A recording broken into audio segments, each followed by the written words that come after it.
ഏവർക്കും പ്രകാശ് ട്രാവൽ വ്ളോഗിലേക്ക് സ്വാഗതം. ഇപ്പോൾ ഞങ്ങളുള്ളത് ബെറിക് നഗരത്തിലാണ്. മെൽബണിലെ പ്രധാനപ്പെട്ട ഒരു സിറ്റിയാണ് ബെറിക് സിറ്റി. ആ ബെറിക് സിറ്റിയിലാണ് ഇപ്പോൾ ഞങ്ങളുള്ളത്.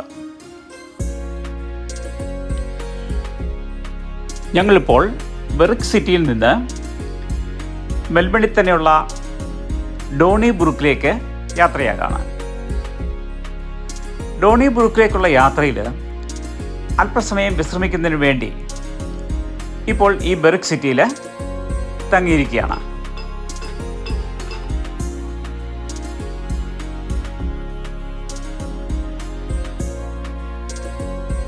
ഈ ബെറിക് സിറ്റി എന്ന് പറയുന്നത് ഒരു പഴയ നഗരമാണ്. ആദ്യകാലത്ത് തന്നെ ബ്രിട്ടീഷുകാർ കുടിയേറിപ്പറത്ത സ്ഥലങ്ങളിലൊന്നാണ് ബെറിക് സിറ്റി. ആ ബെറിക് സിറ്റിയിലൂടെയാണ് ഇപ്പോൾ ഞങ്ങളുടെ യാത്ര തുടർന്നുകൊണ്ടിരിക്കുന്നത്.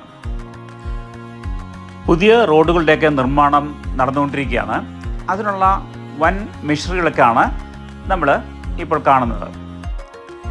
മെൽബണിലെ ഈസ്റ്റ് നോർത്ത് സെക്ഷനുകളെ ബന്ധിപ്പിച്ചുകൊണ്ടുള്ള വലിയ റോഡുകളൊക്കെ ഇവിടെ നിർമ്മിച്ചുകൊണ്ടിരിക്കുകയാണ്. അതിനുവേണ്ടിയുള്ള വലിയ വലിയ മെഷീനുകളാണ് നമുക്ക് കാണാൻ സാധിക്കുന്നത്. വലിയ തിരക്കേറിയ ഒരു സ്ട്രീറ്റ് കൂടിയാണ് ഇപ്പോൾ ഞങ്ങൾ യാത്ര ചെയ്യുന്നത്. ഈ സ്ട്രീറ്റ് കൂടെ ധാരാളം ട്രക്കുകളും കാറുകളും മറ്റു വലിയ വലിയ വലിയ വാഹനങ്ങളൊക്കെ പാസ് ചെയ്യുന്നത് കാണാം. ഇപ്പം നമ്മൾ മുകളിലേക്ക് നോക്കിയാൽ ആകാശം വളരെ അടുത്ത് കാണുന്നതായിട്ട് അനുഭവപ്പെടുന്നുണ്ട്. അങ്ങനെ തോന്നാൻ കാരണം ഓസ്ട്രേലിയ എന്ന ഭൂഖണ്ഡം ദക്ഷിണ ധ്രുവത്തോട് വളരെ അടുത്താണ്. അതുകൊണ്ടാണ് നമ്മൾ ഈ ചക്രവാളം വളരെ നമുക്ക് സമീപത്താണെന്ന് തോന്നാൻ കാരണം. നമുക്കറിയാം, ധ്രുവങ്ങളിലൊക്കെ ആകാശം വളരെ താഴ്ന്നാണ് കാണപ്പെടുക.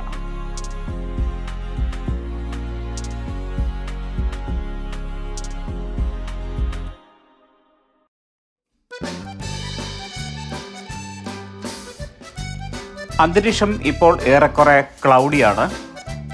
അപ്പം അതുകൊണ്ട് നമ്മുടെ വീഡിയോയ്ക്ക് മിഴിവ് അല്പം കുറഞ്ഞതായി കാണപ്പെടുന്നു. ഓസ്ട്രേലിയയിലെ കാലാവസ്ഥ എന്ന് പറഞ്ഞാൽ എപ്പോഴും വ്യത്യസ്തമായിക്കൊണ്ടിരിക്കുന്ന ഒന്നാണ്. ഒരു ദിവസം ക്ലൗഡി ആണെങ്കിൽ അടുത്ത ദിവസം സണ്ണി ഡേ ആയിരിക്കും. ഒരു ദിവസം മഴയാണെങ്കിൽ പിറ്റേ ദിവസം സമ്മർ പോലെ അനുഭവപ്പെടും. അങ്ങനെ വ്യത്യസ്തമായ കാലാവസ്ഥകളാണ് നമുക്കിവിടെ ദിവസവും കാണപ്പെടുക.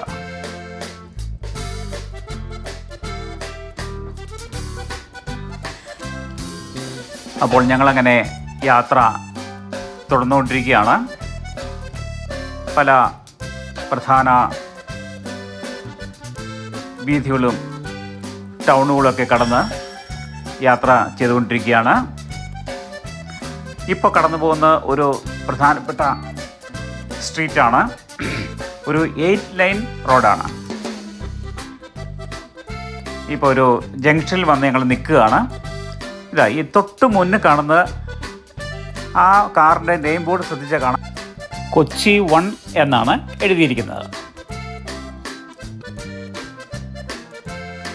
അപ്പോൾ ഓസ്ട്രേലിയയിൽ നമുക്ക് കാറുകളൊക്കെ നമുക്കിഷ്ടമുള്ള പേരുകളിൽ രജിസ്റ്റർ ചെയ്യാൻ സാധിക്കും. നമ്മുടെ പേര് വേണമെങ്കിലും കാറുകൾക്ക് കൊടുക്കാൻ സാധിക്കും. അപ്പോൾ കാറുകൾക്ക് അവയുടെ ബോർഡിൽ നമ്മുടെ പേര് എഴുതി വെച്ചാൽ മതി. ഇപ്പോൾ കൊച്ചി എന്നാണ് ആ കാറുകാരൻ കൊടുത്തേക്കുന്ന രജിസ്ട്രേഷൻ പേര്. അതുകൊണ്ട് അതിൻ്റെ നെയിം പ്ലേറ്റിൽ കൊച്ചി എന്നാണ് രേഖപ്പെടുത്തിയിരിക്കുന്നത്.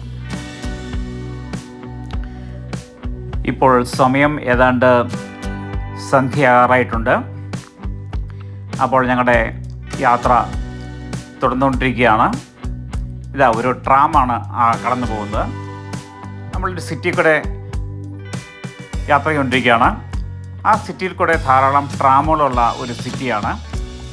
അപ്പം നമുക്ക് ഈ ട്രാമുകളിങ്ങനെ പോകുന്നത് കാണാൻ സാധിക്കും. ഈ ചെറിയ വീഡിയോ നിങ്ങൾക്ക് ഇഷ്ടമായെങ്കിൽ ലൈക്ക് ചെയ്യാനും ഷെയർ ചെയ്യാനും സബ്സ്ക്രൈബ് ചെയ്യാനും മറക്കരുത്. മറ്റൊരു വീഡിയോയുമായി വീണ്ടും കാണുന്നവരെ ഏവർക്കും നന്ദി, നമസ്കാരം.